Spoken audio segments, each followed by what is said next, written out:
সুধী শ্রদ্ধেয় ছোট ভাই বড় ভাইরা এবং নীলসাগর পরিবারের সদস্যবৃন্দ, আপনাদের সকলের উপর আল্লাহ রাব্বুল আলামিনের অশেষ রহমত বর্ষিত হোক এই কামনা করে আমার শুভেচ্ছা বক্তব্য আমি শুরু করছি। শুরুতেই কৃতজ্ঞতা জানাতে চাই যে আপনারা আমাকে যেভাবে এয়ারপোর্ট থেকে অভ্যর্থনা দিয়ে নিয়ে এসেছেন, অনেক কষ্ট স্বীকার করতে হয়েছে, এজন্য আমি আপনাদের প্রতি কৃতজ্ঞ। আসলে এখন কথা বলার সময় নাই, এখন আমাদের হচ্ছে কাজ করার সময়। আজকে আপনারা জানেন যে আমার এখানে আগমনের উদ্দেশ্য, আজকে নীলফামারী বাসীর জন্য সামনে একটি বিরাট সুযোগ তৈরি হয়েছে। এই সুযোগের সদ্ব্যবহার আমাদেরকে করতে হবে। আপনারা জানেন যে প্রকৌশলী শাহরিন ইসলাম তুহিন নীলফামারী থেকে আগামী নির্বাচনে প্রতিদ্বন্দ্বিতা করতে যাচ্ছে। এটা আমাদের জন্য বিরাট সৌভাগ্য, বিরাট সৌভাগ্য। এই মানুষটার সাথে আমি বিগত 30-35 বছর ধরে পরিচিত, তার সাথে কাজ করেছি, চলেছি। আমি জানি এই মানুষটার ক্যাপাসিটি কি। আজকে এই পিছনে পড়া যে নীলফামারী, এটাকে সামনে এগিয়ে নিয়ে যাওয়ার একটা বিরাট সুযোগ, বিরাট সুযোগ। আমরা বিগত সময়ে সবসময় আবেগকে কাজে লাগিয়ে কাজ করেছি, আবেগ দিয়ে কাজ করেছি। এবার কিন্তু আমাদেরকে বিবেক দিয়ে, যুক্তি দিয়ে আসলে কাজ করতে হবে। কোনোভাবেই এই সুবর্ণ সুযোগ হাতছাড়া করা যাবে না। আপনারা জানেন আমি নিজেও একজন প্রকৌশলী, উনিও প্রকৌশলী। উনি আমাদের প্রকৌশলী সংগঠনের নেতৃত্ব দেন। সারা বাংলাদেশের প্রকৌশলীদের কাছে উনি একটা আইডল, ওনাকে সবাই মানে। বিশেষ করে ওনার নেতৃত্ব, প্রকৌশলী সমাজকে যে নেতৃত্ব উনি দীর্ঘদিন ধরে দিয়ে আসছেন, এবং উনি বাংলাদেশকে নিয়ে যে স্বপ্ন দেখেন, নীলফামারীকে নিয়ে যে স্বপ্নটা দেখেন, আমি পাশ থেকে ওনার স্বপ্নগুলোকে উপলব্ধি করতে পারি। কিন্তু বিভিন্ন সময় এই মানুষটিকে ওইভাবে আমরা সুযোগ দিতে পারি। এইবার আসলে আমরা যারা ব্যবসায়ী, আমাদেরকে যদি নীলফামারীকে আমরা কি দেখতে চাই, নীলফামারীকে আমরা কেমন দেখতে চাই, নীলফামারীকে আমরা খুব স্বাভাবিক যে এখানকার মানুষগুলো সচ্ছল মানুষ হবে, কর্মক্ষম মানুষ হবে, এখানকার সকল ধরনের নাগরিক সুবিধা থাকবে, তাই না? একটা নিরাপদ শহর হিসাবে নীলফামারীটাকে গড়ে ওঠে, কর্মসংস্থানের জন্য, চিকিৎসার জন্য, শিক্ষার জন্য, যেন আমাদেরকে বাইরে যেতে না হয়। এই তো আমাদের আসলে কামনা। এই যে আমাদের কামনাটা, আসলে এই কাজগুলো করার জন্য সরকারের সহযোগিতা দরকার, সাথে সাথে উদ্যোক্তাও দরকার।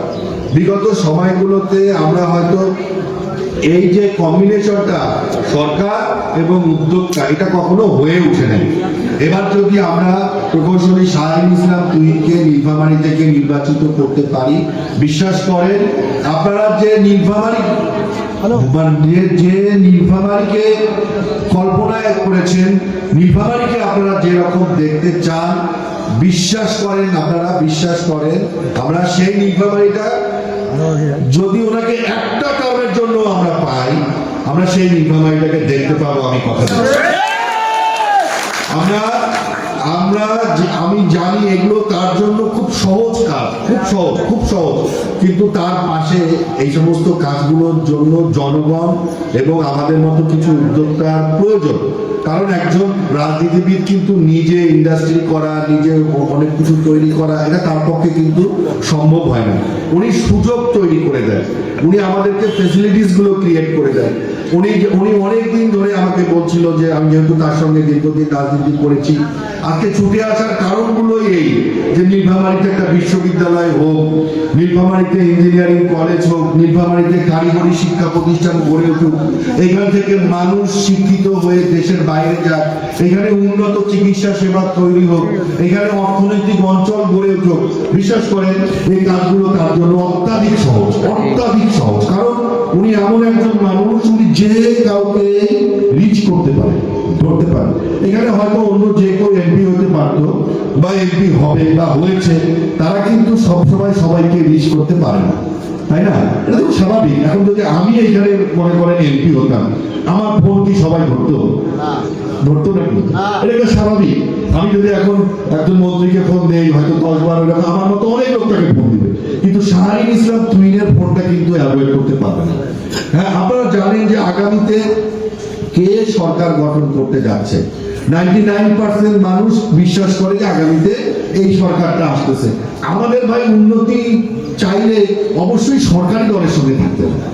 মানে সরকার, আমাদের উন্নয়ন সরকার একদিকে, আমাদের আমাদের প্রতিনিধি যদি আর একদিকের হয়, তাহলে কি উন্নয়ন হবে?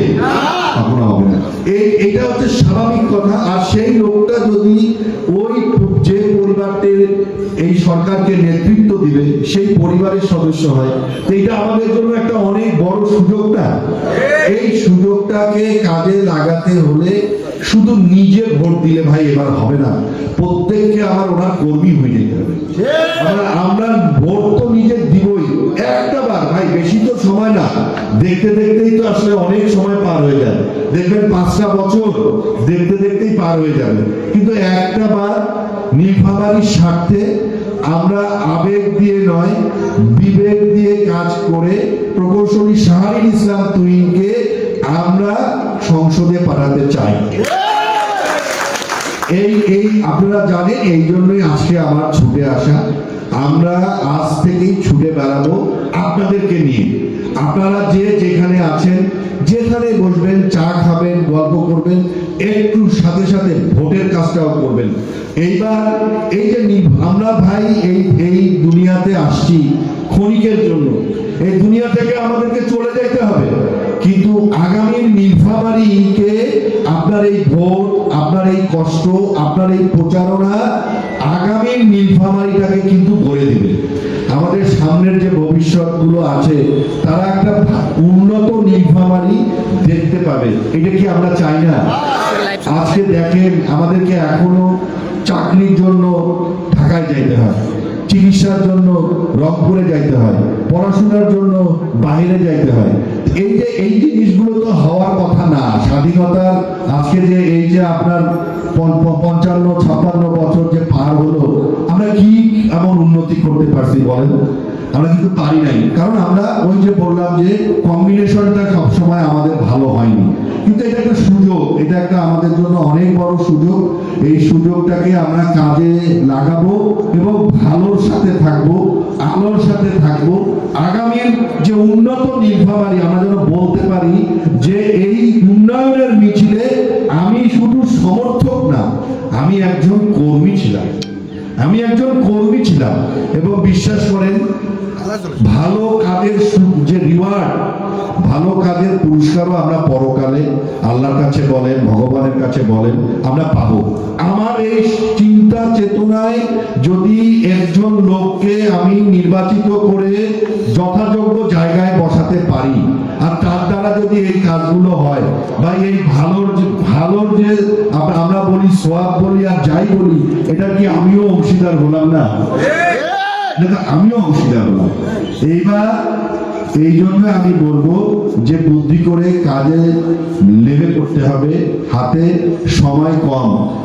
উনি যদি নির্বাচিত হন, উনি কতটুকু বেনিফিটেড হবেন এটা আপনারা ভালো করে জানেন, কিন্তু আমরা কতটুকু বেনিফিটেড হব এটা চিন্তা করেন, তাই না? উনি একটা নতুন জায়গায় আসছে, হয়তো উনি সান্ত্বনা দিবে, নতুন জায়গায় আসছি, মানুষ আমাকে গ্রহণ করে নাই, ভোট দেয় নাই, আচ্ছা হইতে পারি নাই, কিছু করার নাই। হ্যাঁ, কিন্তু তার সম্মান, তার অর্জন কিন্তু একটু কমবে না। কিন্তু আমরা নীলফামারীবাসী কিন্তু